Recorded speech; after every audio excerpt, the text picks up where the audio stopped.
축하해 주었다.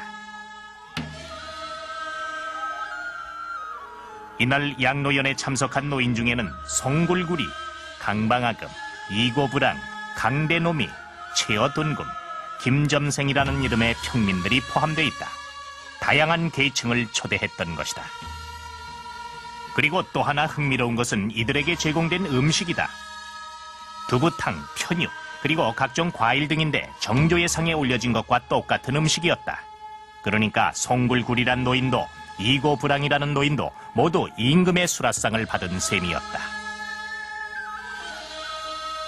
군주에서 백성이 이렇게까지 똑같은 상을 가지고 즐긴다. 그런 의미에서 함께 즐긴다는, 그러니까 군과 민이 함께 즐긴다는 의미와 함께 정조는 신분의 차별을 하지 않고서 백성들의 여론에 기반해서 자신의 정치를 펴나가겠다는 이런 그 상징적인 의미도 함께 포함되어 있었던 것 같습니다.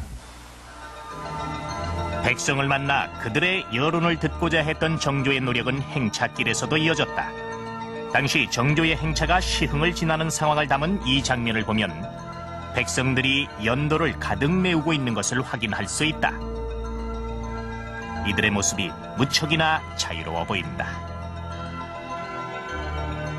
엿장수, 떡장수까지 등장해 대목을 맞은 듯 분주한 모습이 활기가 넘친다. 이렇게 많은 사람들이 모인 것은 단순히 정조의 행차를 구경하기 위한 것만은 아니었다.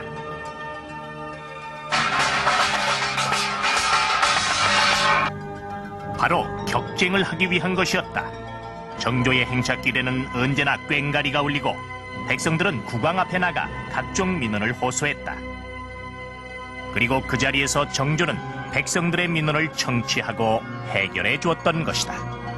초기에는 뭐 무고죄라든가 또는 그 어떤 사건 사고에 대한 그런 어떤 억울함 이런 것을 이제 해결해 달라는 그런 민원사항이 많았습니다. 그렇지만 당시에는 이미 경기도 일대는 그 상공사회로 서서히 전환해 가고 있었고 거기에 따라서 경제 문제, 특히 조세 문제라든가 군역의 부담, 또 신분제의 갈등에 의해서 나타나는 이런 여러 가지 사회 전반에 관한 문제가 등장하고 있었죠. 그래서 서서히 그러한 신분 구조의 모순을 해결해달라는 그런 민원사항이 점차 늘어나는 그런 추세에 있었습니다. 이러한 격쟁은 당시 기득권층에게는 위기였다. 이들의 반대가 만만치 않았음을 보여주는 기사가 정조실록 곳곳에 보인다.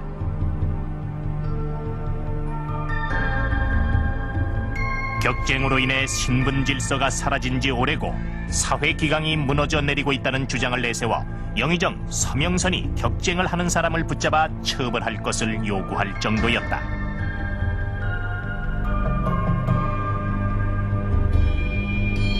하지만 격쟁에 대한 정조의 의지는 꺾을 수 없었다.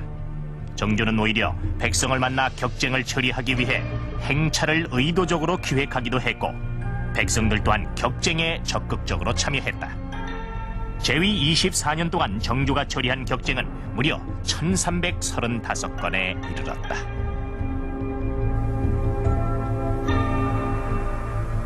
그 격쟁을 통해서 여론을 적극적으로 수렴하고 또 이를 국왕이 직접 처리하는 이런 정조의 정치 형태는 그 민본 정치의 이상형을 직접 실천하는 그런 사례가 될 것으로 생각이 됩니다. 종래까지의 그 정치라는 것은 이념적으로는 군주가 백성을 다스렸지만 실질적으로는 그 신료들이 백성을 다스리고 군주는 다만 그것을 관리하는 그런 관리자 역할에 불과했습니다. 그런데 정조는 직접 경기도 일대를 방문해서 백성들의 여론을 자기가 직접 채취를 하고 또 자기가 가지 못한 지방에는 자신의 친위 세력들을 암행어사로 파견해가지고 또 여론을 들어오게 합니다. 그리고 그 결과를 가지고 자신의 직접적인 정치에 반영을 시키게 됩니다.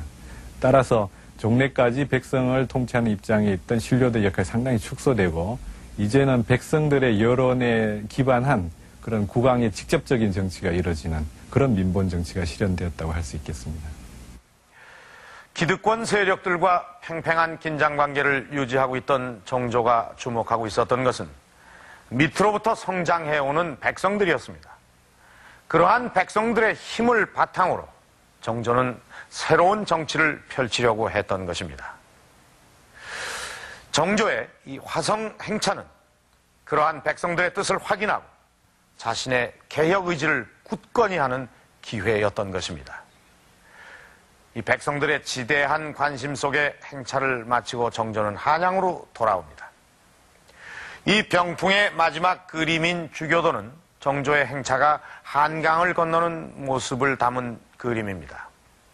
400여 척의 배를 연결해서 만든 이 거대한 다리인 주교를 건너는 장엄한 행차 속에서 새로운 정치에 대한 백성들의 기대와 또 정조의 자신감을 확인할 수가 있습니다.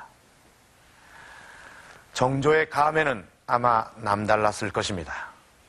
이 행차를 마치고 한양으로 돌아온 정조는 자신의 행적을 이 8폭의 병풍 속에 낱낱이 담았습니다.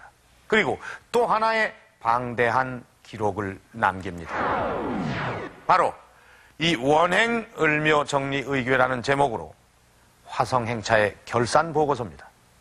그런데 이 보고서에서 놀랍게도 정조는 자신이 먹은 밥값까지도 아주 낱낱하게 기록해서 행차의 전모를 숨김없이 드러내놓고 있습니다. 기록이란 공개되기 마련인데 정조는 왜 이렇게 자신의 행적을 세심하게 보고서로 남겼을까요?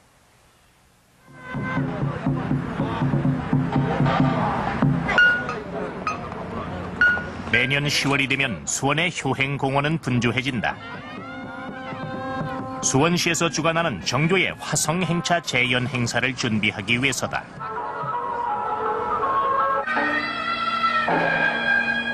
이날 행렬의 순서는 당시 기록을 그대로 따른 것이었다.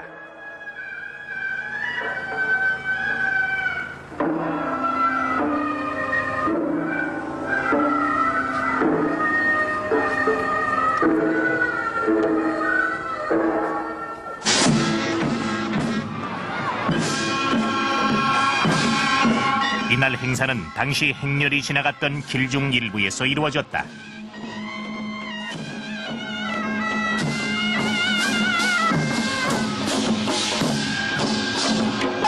천여 명의 수원 시민들이 당시 복장을 하고 참여하는 이 행사는 수원 시민들의 큰 축제다.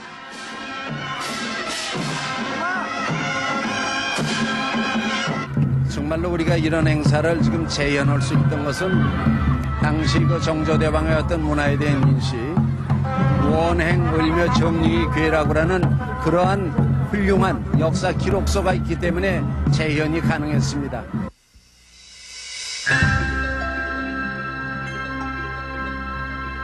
원행을묘 정리의궤에는 해경궁 홍씨가 탔던 자궁가마의 도면과 색상, 그리고 이 가마를 제작한 장인의 이름과 근무일수도 기록돼 있다.